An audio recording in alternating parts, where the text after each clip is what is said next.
Bonjour à tous, bienvenue au podcast Connexion Primordiale.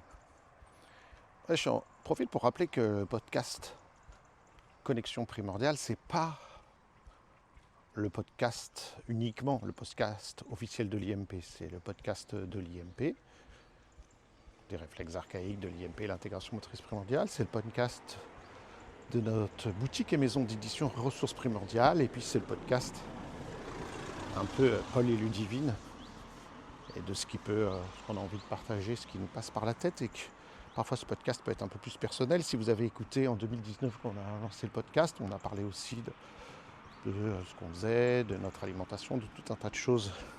C'est pas forcément le podcast de l'IMP, donc parfois ça peut être différentes choses. Évidemment, il y a des moments donnés où je suis dans la créativité avec le divine de l'IMP. C'est grâce au... Il y a à peu près un peu moins d'un an maintenant, on a signé un contrat avec Volo d'Haleine qui s'occupe de toute la prise en charge administrative. Ce qui fait que nous, on a en quelque sorte fermé notre centre de formation, le plaisir d'apprendre, même s'il existe toujours administrativement, pour, pour que les cours soient organisés par eux, de telle sorte que nous, on puisse se concentrer sur notre savoir-faire, sur la créativité, sur le développement de tout ce qui nous travaille. Ludivine est en train de travailler sur plein de projets pour le futur et plein d'idées géniales concernant la périnatalité, etc. Ça fait déjà des années, mais on n'arrive pas à finaliser parce que on ne peut pas tout faire. Moi, j'ai aussi mes propres projets en lien avec ce qu'on fait, ce qu'on enseigne, etc. Et là, l'année qui vient de s'écouler, on enregistre les cours et on n'a pas fini d'enregistrer encore la formation hybride, puisqu'on veut faire une version, c'est pas une version améliorée, mais on en profite de la formation enregistrée pour enregistrer tout ce qu'on a envie de partager sur les sujets de l'intégration motrice primordiale et des réflexes en particulier. Donc ça prend du temps, on veut faire les choses bien, etc. Et puis évidemment, une chose emmenant une autre, ça crée de la créativité, des envies, des choses, bon, de la fatigue aussi, on en a marre. Ça fait un an qu'on fait ça. C'est un énorme boulot. Mais voilà, c'est pour vous dire que là, en ce moment, on est plein dans la créativité de l'IMP, dans des choses, mais il y a d'autres choses qui se passent dans nos vies, comme la maison d'édition et la boutique, qui sont évidemment liés à des sujets, les bouquins qu'on traduit, des sujets que nous, on trouve connexes par rapport à l'intégration motrice primordiale, des choses qui concernent le mouvement, l'exercice, la santé, le mode de vie, qui concernent les enfants, l'apprentissage, les réflexes, évidemment. Euh, on fait ça par passion, pas pour l'argent, puisque une maison d'édition aujourd'hui ça rapporte rien, ça rapporte pas d'argent, sauf si vous vendez Harry Potter ou des best-sellers, on gagne juste l'argent qui permet de payer les frais de traduction, payer la personne qui fait les envois des livres et des choses. Et donc, comme ça, c'est chouette, on peut fournir un service supplémentaire. Le, le peu d'argent qu'on dégage, on le réinvestit dans les projets de traduction future ou d'améliorer le matériel qu'on vend pour le rendre plus beau, plus sympa, meilleure qualité. Là, on a eu un petit peu d'argent, donc on a pu investir dans les bâtons de massage pour les faire dans un bois de meilleure qualité, de graver le nom ressources primordiales dessus, etc. Tout ça pour vous dire qu'aujourd'hui j'ai envie de parler de trois choses. On rentre de stage, j'ai envie de parler de comment s'est passé le stage, j'ai envie aussi de passer un coup de gueule pour certaines choses qui n'ont rien à voir directement avec le stage, et puis de parler de choses qui nous passionnent. Alors je sais pas par où commencer. D'abord peut-être, là on vient de donner à nouveau la formation de l'alphabet du mouvement en hybride, c'est-à-dire que les gens ont étudié la partie théorique sous forme de vidéo, diapo et audio en autonomie. Et, euh, et donc on les a rencontrés sur 2 jours et demi, vendredi après-midi, samedi, dimanche, pour faire la pratique, faire les démonstrations et les pratiques, observation des réflexes, remodelage des réflexes, mais aussi les bercements, les jeux de sac de grains, les resets de Tim Anderson, voilà, tout tactile, tout un tas de choses que évidemment on ne peut pas enseigner en distanciel, puisque déjà quand on est là, c'est difficile de pouvoir faire ressentir à tout le monde, que les gens puissent vérifier qu'ils fassent correctement les choses, que voilà, qu'on regarde ça avec eux, qu'ils puissent nous poser des questions. Ils voient les démonstrations sur des vraies personnes, ça c'est super important, c'est-à-dire qu'on regarde dans la salle qui est à quel réflexe il veut être intégré, et puis ensuite on peut faire l'intégration devant tout le monde et parler avec les personnes des changements qu'elles ressentent, etc. Ça, on ne peut pas faire ça en distanciel. Donc là, c'est beaucoup plus riche comme formation. Donc on est très content. Et là, on a développé une nouvelle approche maintenant dans les cours, qui est que chaque cours a une thématique liée à ce qu'on appelle un métachème. Un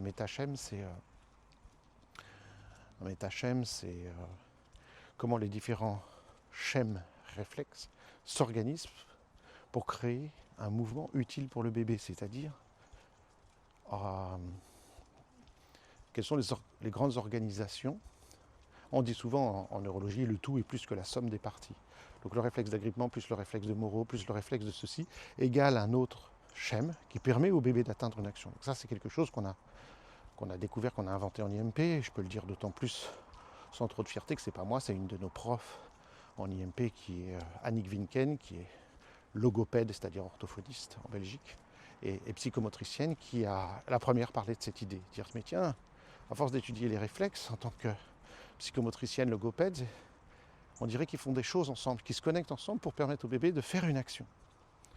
Et elle a dit, ce serait comme des sortes de méta-schèmes, des méta-réflexes, des combinaisons de réflexes.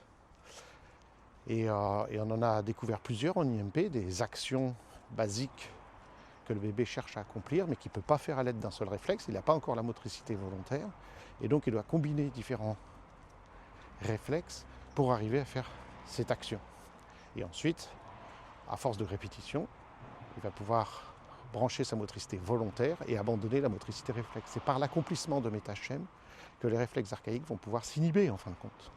Parce qu'il y a une fonction à tout ça. Quand je peux exercer cette fonction et qu'ensuite je peux la corticaliser et le faire de manière volontaire, je peux abandonner l'échafaudage que sont les réflexes archaïques.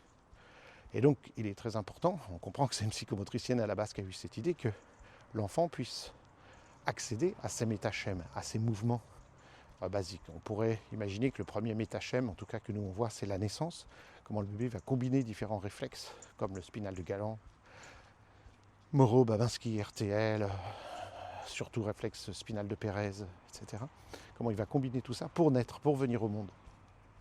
C'est un métachème, il utilise un réflexe plus un réflexe plus un réflexe face aux stimulations du corps de la mère et des contractions utérines, qui fait que ça le fait bouger dans une certaine manière et ça le fait venir au monde. Donc le bébé est acteur et actif de sa naissance. Donc on pourrait dire que le premier métachème, c'est une organisation réflexive d'un certain nombre de réflexes qui va permettre au bébé de venir au monde. Ça, c'est un métachème. On ne pouvait pas deviner, si vous regardiez que tel réflexe isolément dans le ventre de la mère ou tel réflexe isolément, que ça sert à quelque chose, ou tel réflexe isolément. Mais quand ils se mettent tous ensemble en action grâce aux contractions maternelles, eh bien, ça génère un mouvement spécifique du mobile fœtal qui le fait venir au monde et naître. Et ça, c'est extraordinaire. Il y en a d'autres, je ne vais pas vous les dire tous, parce que sinon, ce seraient des secrets qu'on apprend dans les formations. Et il n'y a qu'en IMP qu'on étudie ça, et c'est hyper important, c'est une compréhension majeure. Mazgutova avait eu une petite intuition à ce sujet-là, mais très différente des métachèmes, c'est de voir comment les réflexes peuvent fonctionner en agonisme et en antagonisme. Quels sont les réflexes qui vont dans le même sens, qui cherchent à faire une action similaire, et les réflexes qui ont une action antagoniste. Donc déjà, elle avait réfléchi au fait que les réflexes ne fonctionnent pas isolément. Il y a différents réflexes de la main, différents réflexes du pied, du bras, des jambes, etc. Et comment certains sont agonistes à certains et comment certains sont antagonistes à d'autres. Forcément, quand vous avez une action qui va dans un sens, le corps fournit un réflexe qui fait une action qui va dans le sens opposé. Vous avez un réflexe de fermeture de la main que tout le monde connaît, le réflexe d'agrippement palmaire. Vous avez obligatoirement un réflexe qui crée une ouverture de la main. Ce réflexe s'appelle, par exemple, il y en a plusieurs, mais le réflexe de soutien des mains, qu'on appelle aussi réflexe de parachute. Quand je tombe, je mets mes bras en avant et j'ouvre les mains vivement. Je ne mets pas les poings, je ne me rattrape pas sur les poings, sur mes articulations, je me rattrape avec les paumes. Donc j'ouvre les mains vivement. Si quelqu'un jette un ballon vers moi, je vais tout de suite ouvrir les mains et repousser le ballon. C'est le contraire d'un réflexe d'agrippement. Donc ils sont antagonistes l'un de l'autre. Il y a des réflexes agonistes qui font dans le même sens. Par exemple, le réflexe d'agrippement est agoniste, va dans le même sens et est soutenu par un réflexe qui s'appelle le réflexe paume-bouche de Babkin, qui, quand on ferme la main, consiste à ouvrir la bouche. Puis il y en a d'autres, enfin bref. Et ça, c'était déjà les travaux de Mazgutova. Mais c'était lié à un réflexe tout seul. Ce réflexe tout seul, pour réaliser son action, a un agoniste en antagoniste. Nous, l'idée, c'est comment différents réflexes partout dans le corps créent une fonction, comme la naissance, comme quelque chose de très important, hein, ramper. Quand un bébé se met à ramper, c'est extraordinaire. Il utilise une douzaine de réflexes pour ramper. Et au début, il fait ça de manière automatique. Et tous les bébés vont ramper en utilisant les mêmes réflexes, au niveau des mains, des pieds, du dos, de la nuque. Et cette combinaison d'une dizaine, douzaine de réflexes va faire qu'il se met à ramper de manière organisée et presque de manière à son insu. Bien sûr, il veut aller quelque part. Hein. Là, on parle d'un bébé qui a quelques mois, il veut aller quelque part, il voit quelque chose, il veut y aller.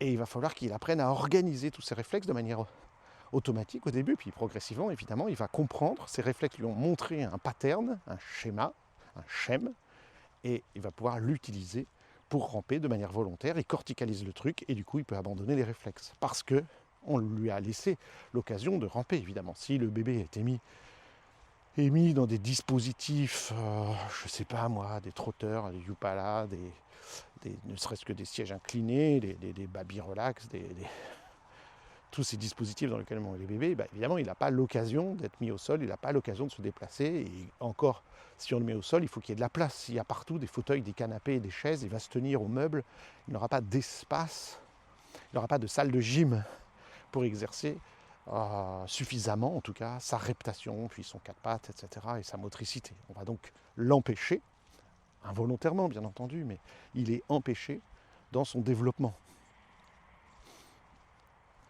Donc, il y a plusieurs métaschèmes. Et maintenant, chaque cours, chaque stage, l'alphabet du mouvement, connexion primordiale, la kinésphère, né pour aimer, a son métaschème, c'est-à-dire sa grande organisation. Et tous les réflexes qui y sont enseignés sont associés à ce métaschème. Donc, on pourrait dire, premier stage, thématique numéro 1, tel métaschème, quels sont les réflexes associés à ce métaschème qui permet de réaliser une grande action. Et on a organisé les choses dans un ordre chronologique, logique et idéal, qui est que quand on voit les gens dans notre cabinet, on va d'abord regarder ce qu'ils ont accès au premier métaschème, et avec tous les réflexes qui vont dans cela. Et une fois qu'ils ont acquis ça, est-ce qu'ils peuvent accéder au deuxième métaschème et au troisième métaschème? C'est-à-dire qu'on a une sorte d'organisation. Si le premier métaschème est bien organisé par rapport à l'objectif pour lequel la personne vient nous voir, hein, bien sûr, ce n'est pas dans l'absolu, c'est toujours en lien avec des objectifs et des actions que la personne veut réaliser. Si elle a accès à ce premier métaschème, alors on passe au second et au troisième, et à chaque métaschème, il y a plusieurs réflexes. Pour le premier métaschème, il y a 7 réflexes associés. Pour le second, il y en a une dizaine. Pour le troisième, il y en a d'autres encore. De telle sorte qu'à la fin, on a une organisation de tous les réflexes connus chez l'humain. Connus à ce jour chez l'humain, incluant les réflexes archaïques, les réflexes de vie, les réflexes du visage, qui ont des rôles très particuliers. Hein. Il y a 20, 30, 40 réflexes au niveau du visage, concernant les yeux, la bouche, la langue, la déglutition, la parole, les expressions faciales. C'est énorme tout ce qui se passe au niveau du visage, donc incluant les réflexes du visage, bien entendu. La respiration fait partie. Et les réflexes de naissance. Voilà. Alors, quand je dis les réflexes de naissance, il y a les réflexes, j'allais dire pré-naissance, naissance et post-naissance. Ça, c'est très important. Les réflexes qui sont dans le ventre de la mère et qui interviennent avant la naissance, les réflexes de naissance eux-mêmes, donc le fameux schème de la naissance. Hein. Et là, il y a toute une procédure spécifique dans le stage né pour aimer de la combinaison des différents réflexes de naissance, mais ça ne s'arrête pas là. Il y a ce qu'on appelle les réflexes post-naissance, c'est-à-dire tous les réflexes qui interviennent après la naissance et qui culminent dans ce qu'on appelle le réflexe d'attachement, la capacité qu'on a à s'attacher à notre progéniture et notre progéniture à nous, puisqu'ils sont les bébés humains entièrement dépendants de nous pendant de très nombreuses années, et on doit développer un attachement extrêmement fort. Donc on a cette notion-là de ces différents réflexes post-naissance aussi qui est majeure et qui crée, on pourrait dire, une sorte de métaschème, qui est le métaschème d'attachement, mais qui est soutenu par des tas d'autres réflexes, depuis le réflexe de Moro jusqu'au pont tactile, en passant par différents autres réflexes qui sont étudiés dans ce séminaire et qui ne sont pas très connus, enfin qui sont complètement inconnus du grand public et de la médecine classique. Même s'ils ont été décrits en médecine classique, c'est anecdotique Ils ne sont ni testés, ni évalués, ni connus, ni évidemment encore moins pris en compte et remodelés, etc. Alors là c'est découverte de Mazgutova, hein, alors que ces réflexes de naissance sont les réflexes les plus importants dans ce qu'on appelle le processus d'apprentissage. Et on est en apprentissage tout le temps, adulte comme enfant. Et donc ce premier changement de paradigme qu'est la naissance crée une initialisation réflexe qui va nous affecter tout au long de notre vie quand on se retrouve dans une situation de changement de paradigme, c'est-à-dire en situation d'apprentissage, dès qu'on doit changer et apprendre. Alors, si ces réflexes ont été initialisés correctement, eh bien, ça va nous aider puisqu'on a un cycle d'apprentissage qui est bien consolidé et qu'on continue à renforcer tout au long de notre vie, qui est bien mis en place et qu'on va consolider tout au long de notre vie, mis en place à la naissance et qu'on va consolider toute notre vie. Comme on le sait, beaucoup de naissances ne sont pas idéales pour des tas de raisons, médicalisation ou autre, bref, je ne vais pas m'étendre là-dessus. Et le processus physiologique naturel de la naissance ne peut pas se faire. Je viens d'écouter un podcast avec la célèbre médecin Bernadette de Gasquet, de la méthode de Gasquet, qui a écrit des tonnes de livres et qui a parlé énormément de naissance, qui a étudié avec des professionnels, qui a fait médecine pour pouvoir étudier tout ça. À 40 balais, à 37 ans, elle a fait médecine pour pouvoir avoir la légitimité de dire les choses qu'elle pensait en tant que prof de yoga. Et elle dit à quel point on contrecarre les processus physiologiques de la naissance dans les pratiques médicales actuelles. Évidemment, je vous ai déjà parlé 1000 fois de Michel Audin, dont on a publié des bouquins, qui est le plus célèbre spécialiste de la naissance que le monde ait jamais eu, à mon sens, qui vient de décéder à l'âge de 95 ans et qui disait pas autrement qu'on ne fait que contrecarrer les processus physiologiques, et il appelait ses collègues médecins, etc., des apprentis sorciers, voilà, qui font n'importe quoi sans connaître, qui font n'importe quoi, font pas n'importe quoi, mais sans connaître les processus physiologiques et sans les respecter. Voilà. On ne va pas attaquer ces gens individuellement, c'est un système. C'est un système qui fait que, basé sur l'argent, le rendement, le temps, la gestion du personnel, etc., on le sait très bien, le Covid nous l'a prouvé encore plus si c'était nécessaire, et que ce n'est pas l'humain qui prime et la santé et le patient et ici la parturiente, mais ce qui prime c'est le rendement, la rapidité, voilà, voilà. Bon, bref, en tout état de cause, dans le processus des naissances, il y a beaucoup de choses aujourd'hui qui viennent contrecarrer. Une naissance devrait être faite dans l'obscurité, dans le calme, sans personne alentour qui nous observe. Voilà les paramètres physiologiques, ça se passe souvent la nuit. On a besoin d'être de chaleur et de se sentir protégé, sans intervention du néocortex, parce que sinon on va devoir demander de pousser parce que ça ne se fait pas de manière physiologique. Et Bernadette de Gasquet dit la même chose, on ne doit pas pousser dans un accouchement, ça se fait tout seul, parce que c'est un réflexe, elle cite le mot réflexe, Michel Audin l'a mis en évidence, ça s'appelle le réflexe d'éjection fétale. Et quand tout ça se met en place naturellement, en respectant les processus physiologiques de la naissance et psychologique, ce qui est extrêmement rarement respecté dans les processus de maternité actuels, hospitaliers actuels, eh bien alors on va pouvoir mettre en place soit un bon cycle ou un mauvais cycle. Bref, tout ça c'est de naissance et d'apprentissage. Bref, tout ça c'est des choses très importantes qu'on étudie en IMP.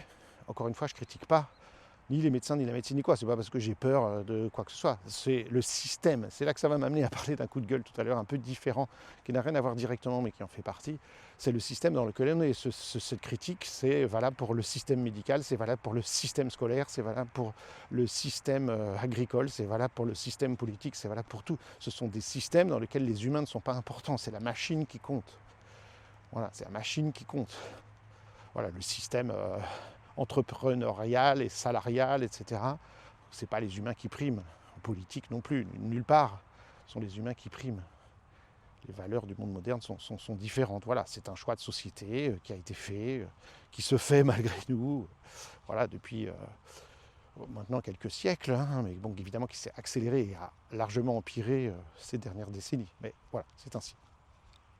En tout cas, chaque stage va avoir son schème, et ça c'est passionnant, ça donne une toute nouvelle approche, une toute nouvelle vision, surtout pour les gens, parce qu'au lieu de voir les réflexes de manière individuelle, on comprend comment ils s'organisent. Et ça change tout, d'autant plus que quand on va recevoir les gens dans nos cabinets, on va pouvoir leur parler de première grande organisation, seconde, deuxième, troisième, est-ce que vous avez accès à ça, à ça, à ça, et pour les gens ça parle tout de suite. Et encore une fois, au sein d'une même séance, on peut s'apercevoir qu'ils ont besoin d'accéder au troisième schème, on regarde le premier, tout va bien, on passe au second. Et si jamais le deuxième ou le troisième a besoin de notre attention, eh bien là, on aura plusieurs choses qu'on va pouvoir dégainer en termes de réflexes, etc. Bon, encore une fois, ce n'est pas les réflexes qui nous importent. Les réflexes nous permettent de voir où on est la personne dans son organisation. Ce qui nous importe, c'est ce qu'on va ensuite faire avec la personne. Est-ce qu'elle a plus besoin dans sa vie en ce moment d'automassage, de bercement, de mouvement, de mobilisation, de techniques de respiration, de quoi elle a besoin aujourd'hui. Et c'est ça qui est important pour qu'elle puisse créer un changement dans sa vie. La personne qui vient nous voir, elle s'en fout des réflexes. Elle ne savait même pas que ça existait avant d'arriver chez nous. Donc ce qu'elle veut, c'est remobiliser dans sa vie de la motricité, retrouver du mouvement. C'est pour ça que ça s'appelle intégration motrice. On veut réintégrer du mouvement dans la vie de la personne. Pourquoi primordial? C'est pour qu'elle retrouve sa pulsion de vie et son envie d'avancer, de pouvoir continuer à avancer face aux objectifs qu'elle a et pour la raison pour laquelle elle vient nous voir. Donc c'est ça qui nous importe. Les réflexes sont géniaux parce que c'est une porte. Le premier livre, quand même, premier livre qui a existé sur les réflexes, écrit par Sally Godard, 1996, ce livre s'appelait, le premier titre s'appelait A Window into the Child Mind. C'est-à-dire que les réflexes sont une fenêtre dans l'esprit de l'enfant. C'était ça l'idée, c'est une fenêtre. C'est pas la cause des problèmes, c'est une fenêtre. Alors après, ça s'est renommé de différentes manières, réflexe learning et behavior, réflexe apprentissage et comportement, ça a apporté différents noms. Voilà, actuellement, elle a rajouté un quatrième mot là qui m'échappe tout de suite, mais nous l'avons traduit en français sous le titre Le Grand Livre des Réflexes. Voilà, le Grand Livre des Réflexes. Mais c'est vrai que le sous-titre maintenant, le sous-titre de la prochaine édition sera, de la prochaine impression, reprendre le titre anglais, puisqu'il vient d'avoir une nouvelle édition en anglais, pour respecter ça, qui sera réflexe apprentissage, comportement, et j'ai vu un autre truc là, ça m'échappe. Donc, c'est important ces notions-là, que ce qui compte, c'est ce qu'on va faire après. Les réflexes, c'est un peu comme le médecin il fait le stéthoscope. Le stéthoscope permet de voir comment bat le cœur et le rythme, le souffle au cœur, les machins, les trucs. Et en fonction de ça, ce qui compte, c'est le traitement qu'il va préconiser. Est-ce que c'est une médication? Est-ce que c'est aller faire du sport? Est-ce que c'est faire de la relaxation et de la méditation? En tout cas, les médecins devraient avoir accès à tout ça. Et ça arrive parfois. Hein. Donc voilà, de quoi j'ai besoin pour que mon cœur aille mieux. Changer d'alimentation. Et tout, et c'est ce changement qui est important. Après, on retourne vers le médecin, il écoute le cœur, tout va mieux, tant mieux, on est dans la bonne direction, sinon il faut qu'on change. Mais voilà, c'est pas le stéthoscope qui est important pour le client.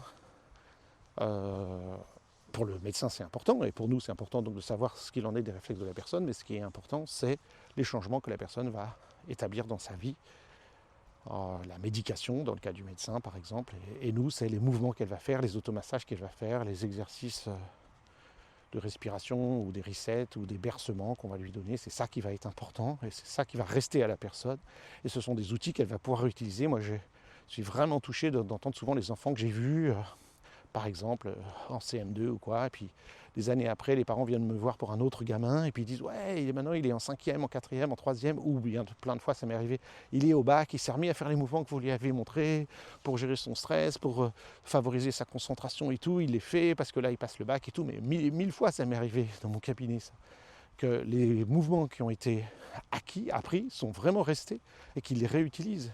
Je me rappelle une maîtresse d'école qui est géniale, qui s'appelle Claudine, dont j'ai fait un podcast avec elle, enfin, pas un podcast, pardon, une vidéo sur YouTube avec Claudine, 80 ans, enseignante, qui n'a jamais arrêté, qui est toujours à fond, qui fait de la formation de prof, qui est dynamique, qui est un exemple pour moi. Claudine, que j'avais rencontrée l'année de ses 60 ans, où elle prenait sa retraite, où elle s'est décidée de se former avec moi, l'année de sa retraite, la dernière année d'enseignement, pour apprendre tout ça. Elle l'a mis en place à l'école. Du coup, elle a été demandée par le rectorat pour continuer à faire des trucs tellement c'était génial ce qu'elle a fait et les résultats. Et elle a dit, et après j'ai vu, elle était en primaire, les enfants qui étaient en 6e, 5e et tout, ils continuaient à le faire, et les enfants de sa classe qui avaient appris les mouvements de brain gym et autres, et bien des années après continuaient à le faire en autonomie, et on pouvait voir que ces enfants-là qui pratiquaient ces mouvements-là étaient meilleurs à l'école que les autres enfants parce qu'ils avaient des outils qui leur permettent d'aller mieux. Et bien sûr, tous les enfants du monde devraient connaître ces mouvements-là, tout bête. Voilà. Donc on est super content de ça parce qu'on voit que ça prend forme, c'est pas encore abouti, de toute façon c'est jamais abouti, ça évolue toujours. Ce que je peux reprocher à certaines approches qui ont été créées, puis ensuite un peu comme si c'était dans du marbre et puis que ça bouge plus, parce que voilà, c'est comme ça qu'on a décidé qu'étaient les programmes. Ok, nous ça évolue en permanence. Comment voulez-vous qu'une approche qui s'occupe de l'humain ne tienne pas compte évidemment de la science, des découvertes, des recherches, de ce qu'on fait, des lectures, et surtout du monde qui change. Je suis désolé, les enfants qu'on reçoit aujourd'hui dans nos cabinets et les adultes n'ont pas les mêmes besoins, les mêmes défis, les mêmes problématiques qu'il y a 10 ans, qu'il y a 20 ans, qu'il y a 30 ans quand j'ai ouvert mon cabinet. Plus de 30 ans maintenant. C'est pas les mêmes enfants, désolé, c'est pas la même société. La société des années 80, moi j'ai ouvert mon cabinet en 93, donc la société des années 90 n'est pas la société de 2025. Je sais qu'on a parlé de génération X, Y, Z, je sais pas quoi, c'est pas la même chose, la société change, donc l'approche qu'on propose ne peut pas être la même, je suis désolé. On n'a pas les mêmes besoins. Donc ça doit évoluer constamment, donc les programmes en IMP évoluent, ce qu'on propose pour équilibrer tient compte de ce qui se fait. On apprend des choses nouvelles. Chaque année, on fait venir des experts, des gens passionnés, et on apprend des choses. Et si on trouve ça approprié, eh bien on l'intègre progressivement dans l'IMP. Donc c'est vrai que les programmes changent. Et pourquoi c'est très important que les gens fassent de la formation continue. C'est la raison d'être aussi de ce podcast, pour parler un peu de tous ces changements, comme je viens de le faire. Même si on prévoit de faire une vidéo plus structurée, plus compréhensive sur YouTube dans quelques temps, pour parler par exemple des métaschèmes. Mais bref, voilà ce dont je voulais vous parler. On est super contents, se passer super bien cette nouvelle mouture de formation hybride. On voit que les gens, ils apprennent beaucoup mieux chez eux, à leur rythme. Ils n'ont pas, des fois on avait l'impression, avec toute la théorie qu'on doit donner en 4 jours, plus toute la pratique, de pressuriser un peu les gens, de les surcharger, puis après on a du mal à se concentrer, on est fatigué et tout. Là, les gens sont à fond, on sent l'enthousiasme tout au long du séminaire. Bon, évidemment, ça dure que 2 jours et demi, c'est plus facile à garder son enthousiasme sur 2 jours et demi que sur 4 jours, mais surtout, on voit les questions, etc., puisque comme on a pu apprendre chez soi, on a pu regarder différentes choses à son rythme, les gens, ils arrivent, ils en connaissent déjà beaucoup plus, ils ont déjà des super questions, une grande motivation à faire la pratique. Nous, on trouve que c'est vraiment génial. Donc voilà. Apparemment, les gens nous disent la même chose, donc tant mieux. Donc voilà. Ah oui, alors j'avais un petit coup de gueule. C'est rien contre, il n'y a rien en lien avec les réflexes, l'IMP et tout ça, non. C'est que là, on était dans un centre, région parisienne, qui est un centre qui nous a loué la salle, que je nommerai pas parce que je ne veux pas cibler, c'est pas cet endroit-là, et qui accueille des jeunes sportifs futurs professionnels. Donc c'est une sorte de truc où il y a des sports-études, ou je ne sais pas exactement ce que c'est, j'ai pas cherché à savoir, mais là ils forment des jeunes professionnels, futurs professionnels dans le monde du sport. C'est pas l'INSEP, on a donné cours régulièrement à l'INSEP, mais c'est la même chose, j'aurais dit la même chose à l'INSEP. C'est juste par rapport au repas. Ouais, je sais, j'avais promis que je ne parlerais pas d'alimentation, mais au dernier podcast, juste avant que je parte en stage, j'ai dit, il y a un sujet que je n'aborde pas, c'est l'alimentation. Je ne vais pas parler d'alimentation, je ne vais pas donner de conseils ou de choses, mais à un moment donné, je ne peux pas me taire, je suis désolé. Ça me met en colère, je ne devrais pas après toutes ces années.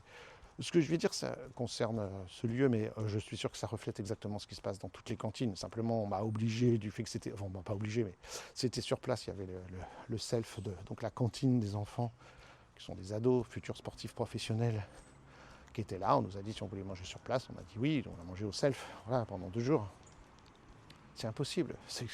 Comment c'est possible? Encore une fois, je suis sûr que ce self est pas... au-dessus ou en dessous, doit être exactement, quand j'en ai discuté avec quelques personnes, du même acabit que tous les selfs de cantine de France. Mais c'est pas possible, franchement, c'est... De qui se fout-on la gueule? Comment c'est possible? Comment c'est imaginable qu'on donne à bouffer tant de merde aux enfants? Soi-disant, il y a des diététiciens, c'est pareil à l'hôpital, peut-être même encore pire à la bouffe d'hôpital. Comment c'est possible? Il y a des diététiciens, diététiciennes. Il y a des nutritionnistes qui sont les médecins, qui sont censés établir ça dans les hôpitaux, dans les écoles. Il y a des diététiciens, des nutritionnistes qui doivent respecter le fameux bouffonnerie de pyramide alimentaire. Pourquoi je dis bouffonnerie? Parce que ça a été établi par les industriels eux-mêmes, on le sait. Ce sont les industriels qui proposent la pyramide aux politiques, qui la votent les yeux fermés, évidemment. Mais bref, admettons même qu'on veuille respecter cette pyramide alimentaire. C'est pas possible qu'on donne à manger cette merde aux enfants. Des enfants, voilà pour tous les enfants en situation d'apprentissage dans toutes les cantines du monde de France ou ailleurs. Mais là, on parle des enfants qui sont censés être l'élite sportive française de demain. Donc on imagine les sportifs, ils ont une alimentation de bonne qualité, avec les bonnes graisses, des vitamines, des minéraux, etc. Non, c'est la même merde, c'est dégueulasse, c'est infâme, c'est pas équilibré, c'est la mauvaise qualité, c'est pas bien chauffé, c'est moche, c'est aucune saveur, c'est honteux comment on peut donner ça aux enfants. Alors évidemment, je ne vous dis pas, sans que le centre sportif professionnel qui accueille des enfants, dans tous les couloirs, vous trouvez des distributeurs de boissons gazeuses aux marques que je ne nommerai pas, des bonbons à la gélatine que je ne nommerai pas, dans un centre qui accueille des futurs sportifs professionnels. Donc on veut rendre ces enfants diabétiques, on veut rendre ces enfants malades, c'est le coup de gueule. Petit déjeuner, qu'est-ce qu'on donne aux enfants au petit déjeuner? Je vous le donne en mille, du sucre blanc avec du sucre blanc et encore du sucre blanc. Des Chocapix et des miel pops sont offerts aux enfants en quantité qu'ils veulent, avec du lait, du lait de qualité qu'on imagine, aux hormones, aux antibiotiques et stérilisé, je ne sais pas quoi, enfin bref, un truc blanc dans lequel on met, imaginez que simplement c'est à peu près 80% de sucre. Donc ça veut dire que les enfants mettent des cuillerées et des cuillerées et des cuillerées de sucre blanc dans du lait, ils boivent ça, ils en prennent un bol, deux bols, trois bols. Il s'agit d'adolescents sportifs, donc qui se dépensent beaucoup. Et vous voulez que ces enfants soient en bonne santé? Non, évidemment qu'ils vont finir diabétiques. Évidemment, pas demain, ce sont des jeunes, ils sont résilients. Et puis le jour où ils vont arrêter de faire du sport parce que oui, ils prendront leur retraite à 30 ans, ils vont devenir malades parce qu'ils auront pris cette habitude, ils auront été drogués au sucre. C'est scandaleux. Et ensuite, au repas du midi, que des féculents, encore et encore, des pseudo-légumes verts et des frites et des frites et des frites.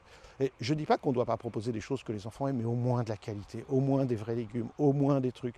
Le fromage. Ok, prenons du fromage, prenons du bon fromage, du fromage au lait cru. Putain, on est en France. Oh, excusez-moi. Purée, on est en France. On a des centaines de fromages. On est un des pays du monde où on fait le meilleur fromage. On a des choses extraordinaires. Moi, je sais pas, j'habite en Normandie entre Pont-l'Évêque, Livarot et Camembert. Si vous avez un bon Pont-l'Évêque, un bon Livarot, un bon Camembert, purée, on a l'emmental. Enfin, je ne vais pas citer les centaines de fromages qu'il y a en France, tous plus délicieux que les uns les autres, de brebis, de chèvres, de vaches. Si vous êtes pour les produits laitiers, si vous êtes contre les produits laitiers, je m'en fous. Mais si on donne des produits laitiers aux enfants et du fromage, pas une espèce de truc en plastique dans un film plastique qui ressemble à du caoutchouc sans goût, immonde. Qu'est-ce que c'est que cette merde? C'est le genre de truc qu'on trouve dans les avions. Tu donnes ça à ces enfants, futurs professionnels. Vous n'avez pas honte? Le médecin qui supervise le truc ou la diététicienne qui supervise le truc, elle n'a pas honte. Mais moi, je démissionne tout de suite. Comment voulez-vous faire ça? Comment osez-vous donner à manger ça à vos enfants? Comment osez-vous après aller dire aux gens à la télé, tu sais, les moindres pubs, bougez plus, mangez moins? Comment voulez-vous? Il n'y a pas un aliment ici qui avait un bon goût. Je ne vous parle pas des entrées, je ne vous parle pas des yaourts sucrés qui sont offerts, je ne vous parle pas des gâteaux industriels qui sont donnés en dessert. Comment voulez-vous? Ça me fait pleurer. On tue nos enfants, on les rend dépendants, diabétiques, obèses, cardiaques. La viande, ah ouais. Alors moi, la viande, ok. On est végétarien, on n'est pas végétarien, on est pro, on est contre. Mais si on donne de la viande aux enfants, on ne donne pas de la viande reconstituée avec des exhausteurs de goût, des additifs, c'est honteux, c'est scandaleux. À peine réchauffé, alors du coup, il y a des... Ah oui, on a mis des micro-ondes qui doivent faire 200 watts, il n'y en a pas un qui chauffe, j'ai essayé un premier truc. J'avais des espèces d'épinards qui étaient mis sur des spaghettis froides et réchauffés, bref. J'ai eu le réchauffer une fois, deux fois, trois fois dans le micro-ondes. Je ne suis pas pour les micro-ondes, on n'a pas la maison. Mais bon, bouffer des spaghettis froides, excusez-moi. Bon, je ne les ai pas mangés, ça m'a fait mal au ventre, le gluten. Mais bref, ça n'a pas chauffé. Alors finalement, il y en a un seul qui chauffe. Donc les enfants, ils bouffent froid. Bon, voilà. Je ne sais pas quoi dire, je ne vais pas m'étendre sur le sujet avec ces distributeurs de boissons gazeuses partout et ces bonbons. Alors les enfants, en attendant le self, il y a les distributeurs qui sont dans la queue pour aller au self. Et du coup, ils sont là avec leur téléphone, ils payent des bonbons qu'ils mangent dans le couloir en attendant d'avoir leur assiette au self. Enfin, je sais pas. C'est la honte. Et les préparateurs physiques et les coachs, ils font ça, non? Donc, c'est bien ce que je dis toujours. L'alimentation n'est pas prise en compte. Je ne dis pas que l'alimentation fait tout. L'alimentation ne fait pas tout. L'exercice est hyper important. Donc ces enfants-là, au moins, ils sont des entraînements tous les jours. Mais vous savez ce qui se passe derrière. On va leur donner des anti-inflammatoires parce qu'ils ont mal, des antidouleurs. On va leur donner des antibiotiques parce qu'on va les forcer à faire des choses avec des entraînements de folie tous les jours. Donc, bref. Voilà, c'était mon coup de gueule. Je pourrais en parler encore beaucoup. C'est valable Là, il se trouve qu'on était dans un centre sportif, mais je sais qu'on irait dans un centre, je sais pas, dans une école pour enfants, ce serait la même chose. Et nous, au bout de 3 jours de manger ça, Ludivine comme moi, je sais ce que des gens vont critiquer, mais peu importe, on a mal au ventre, on a mal à la tête, on se sent lourd, on se sent fatigué. Et voilà ce que je pense. Vous pouvez dire 2 choses. Vous pouvez dire, voilà, vous êtes des petites natures, à force de manger bio et végétarien, vous ne supportez plus rien, vous vous adaptez plus, etc. C'est pas du tout ce que je crois. Ce que je crois, c'est que les gens ont tellement l'habitude de bouffer de la bouffe de merde qu'ils ne se rendent pas compte et ils pensent que les maux de tête, la fatigue, la lourdeur, la dépression est un état normal. Me dites pas, il n'y a pas un animal à qui on peut donner ce type de nourriture et qui s'en sortirait. Il n'y a pas une voiture à qui on mettrait cette essence frelatée pourrie qui pourrait rouler avec ça. Alors, la voiture ne s'adapte pas, elle est cassée, le moteur fume, il n'y a pas la bonne huile, il n'y a pas la bonne essence. Non, non, non, non, non. Les gens sont habitués à avoir les maux de tête, sont habitués à être fatigués, sont habitués à être dépressifs. On ne peut pas, on sait qu'on a des mauvaises graisses. D'abord, ils n'ont pas de graisse du tout. Il n'y a pas de bonne graisse du tout. Une perdrix qui était à 2 mètres de moi. Il n'y a pas de bonne graisse du tout.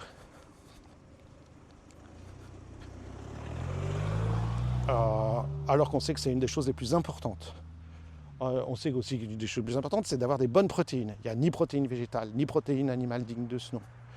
Il y a des additifs alimentaires, il y a des produits chimiques, il y a des exhausteurs de goût, il y a bref, et du sucre, du sucre, du sucre. On sait que c'est l'ennemi numéro 1.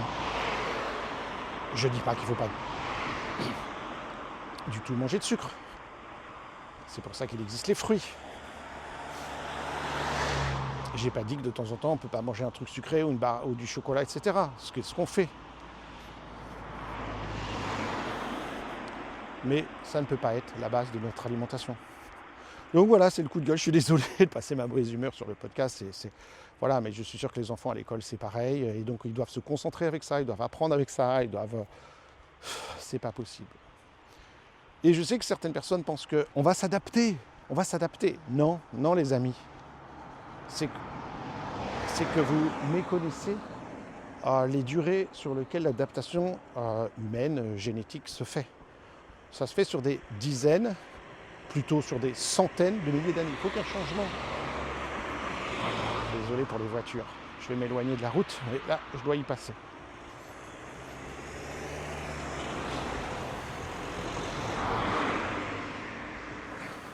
Pour qu'un changement se fasse au niveau génétique, au niveau de l'ADN, au niveau de l'adaptabilité animale, humaine ou végétale, il faut pas des siècles, des millénaires, des dizaines de millénaires pour que ça change. Et là, c'est pas possible. Il suffit de voir, depuis l'invention de l'agriculture industrielle, les années 50, les explosions de diabète. On est à 40% aux États-Unis, une personne sur 2 est en prédiabète et puis en diabète. Vous savez ce que c'est ? Première cause de mortalité aux États-Unis, maladie cardiovasculaire, suivie du cancer, etc., puis du diabète et ensuite la dépression, etc. Chez nous, c'est cancer en numéro 1 en France. Cancer, youpi, cancer, première cause. Amélioration au niveau des statistiques du cancer depuis 50 ans, aucune. Augmentation des cancers, augmentation des maladies cardiovasculaires, explosion des troubles de dépression, explosion de Alzheimer. Tout ça s'appelle des maladies de civilisation. L'espérance de vie est en train de chuter. Aujourd'hui, on estime que la force des enfants a chuté tellement que voilà ce qui se passe. C'est j'ai une étude que je viens de dire intéressante sur la masse musculaire et la force, qui est quand même le plus grand espoir de longévité. C'est-à-dire plus vous avez une grande force musculaire à un âge donné, plus on peut prédire votre vieillissement. Hein, à travers la force des doigts ou quoi, évidemment quand on perd nos muscles et puis le cœur, etc., on ne peut plus vivre. Et ce qui se passe, c'est que nos parents avaient une force beaucoup plus grande que nous, nos grands-parents encore plus grande. Et imaginez ce qu'il en est de nos enfants qui sont derrière des écrans toute la journée à faire les réseaux sociaux. On estime que la force qu'ils auront à 30 ans équivaudra à celle qu'on a à 50 ans, c'est-à-dire 20 ans de moins de force. Sauf que si vous avez ça à 30 ans, vu la masse musculaire qu'on perd chaque décennie à partir de 50 ans, on estime qu'à 50 ans, ils auront à peu près la force de quelqu'un de 70 ans, et donc avec un vieillissement prématuré. Donc on sait que l'espérance de vie, et en particulier l'espérance de vie en bonne santé, va chuter drastiquement dans les prochaines décennies. On ne va pas s'adapter à ça, les gars, c'est pas possible. Donc voilà, il faut que je m'arrête parce que Pourquoi? Parce que tout simplement, on a les moyens de faire autrement. Voilà pourquoi je suis tellement en colère. On a les moyens de faire autrement. Je me rappelle, il y a quelques années, avec Ludivine, on a donné un cours dans un centre justement de formation pour les podologues de tête, c'était à Rennes. Et ils nous ont donné des tickets pour aller manger au restaurant d'entreprise. Alors il y avait eux, le centre de formation de podologie, et puis à côté il y avait différentes boîtes, différents, je sais pas, des comptables, des machins, des différentes entreprises. Et puis tout le monde allait au même restaurant d'entreprise, il faut le ticket, voilà, on suppose que chaque boîte paye à ses salariés, ou bref. Et on est allé. C'était ergonomique, c'était agréable le lieu, avec des fleurs, avec des jolis décors, avec des belles lumières et tout, des fenêtres de tous les côtés, donc très agréable. Donc c'est un bâtiment qui sert juste pour faire à manger. On rentre et c'est conçu de telle manière qu'il n'y a pas trop d'embouteillage. Quand tu arrives, tu n'as pas des queues interminables, parce que quand on arrive, il y a une sorte de... C'est fait en rond.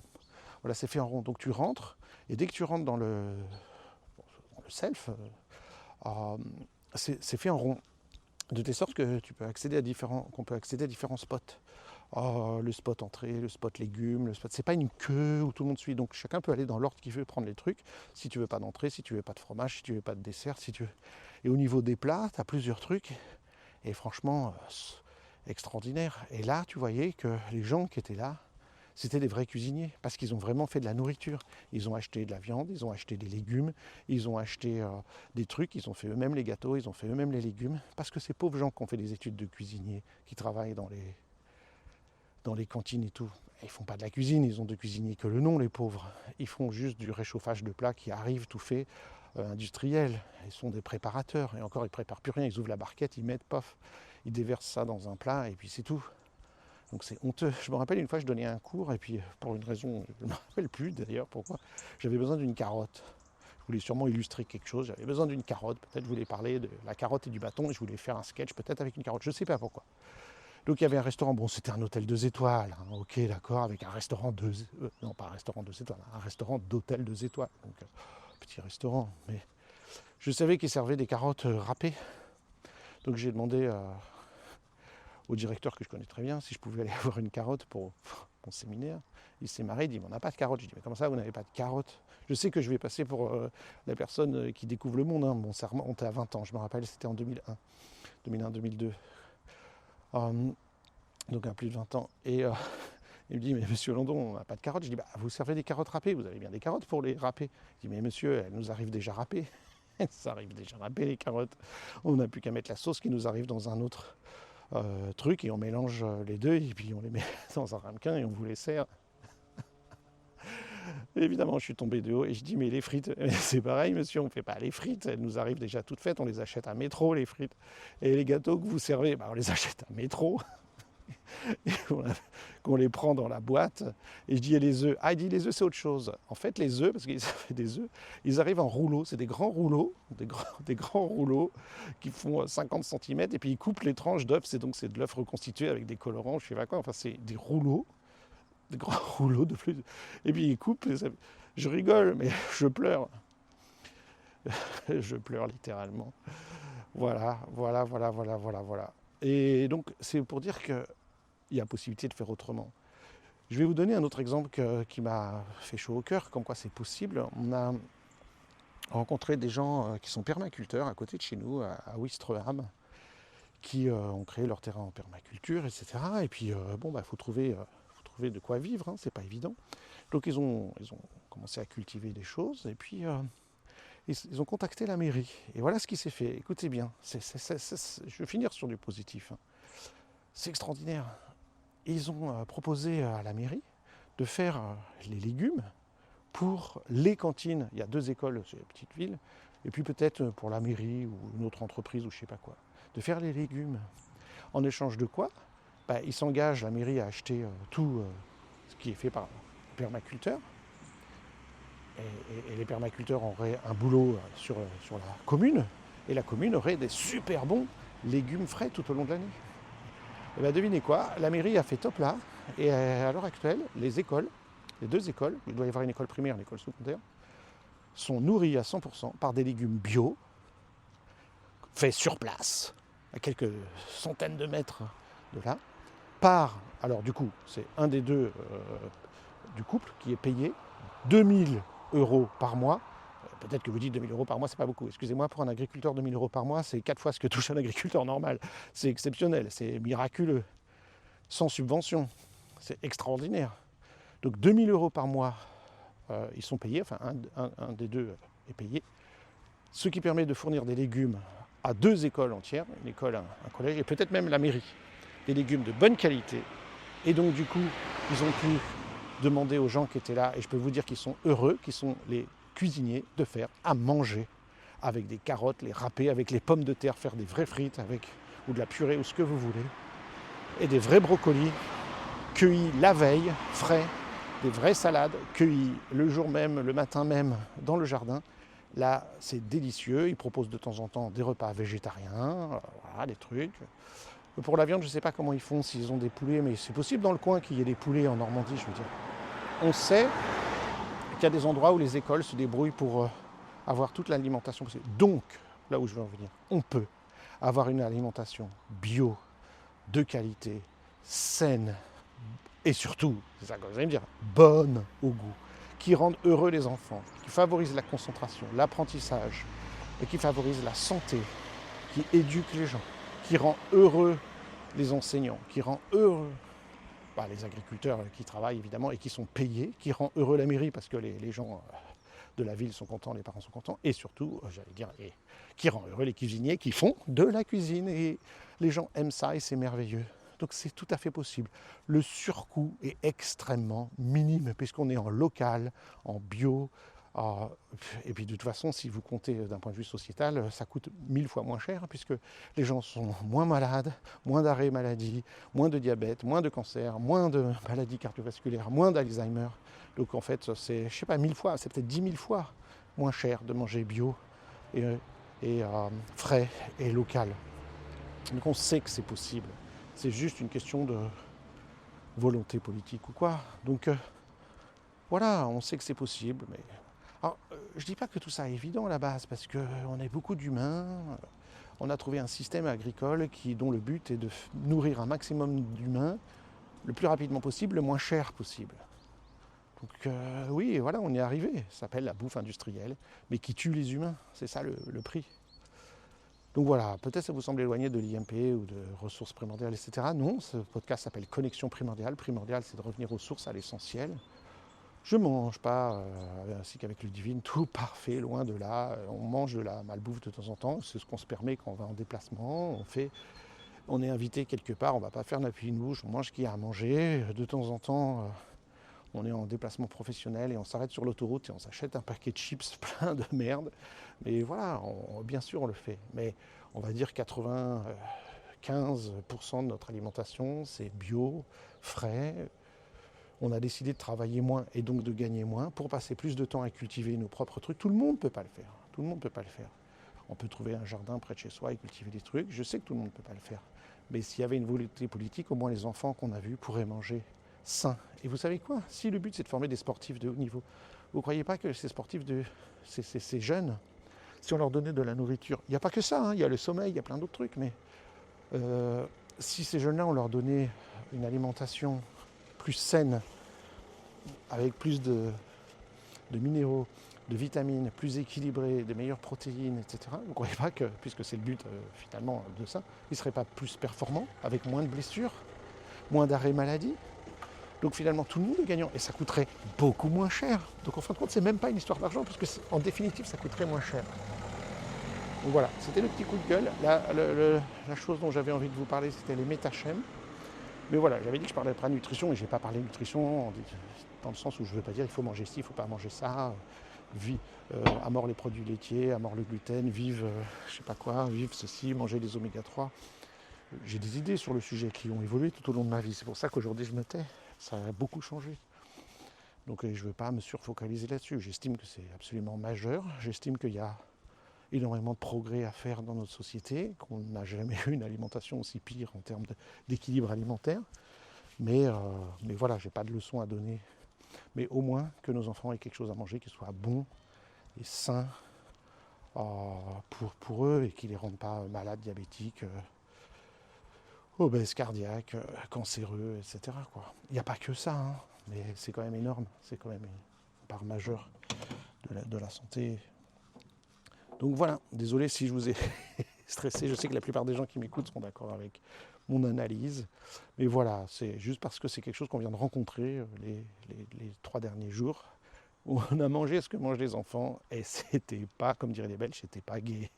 C'était pas gai. Donc on a dit la prochaine fois qu'on y va, on prendra notre propre nourriture, on se fera à manger avant. Ce qu'on fait souvent dans les stages, mais là, voilà, ce sera comme ça. Merci à tous, je vous souhaite une très bonne journée.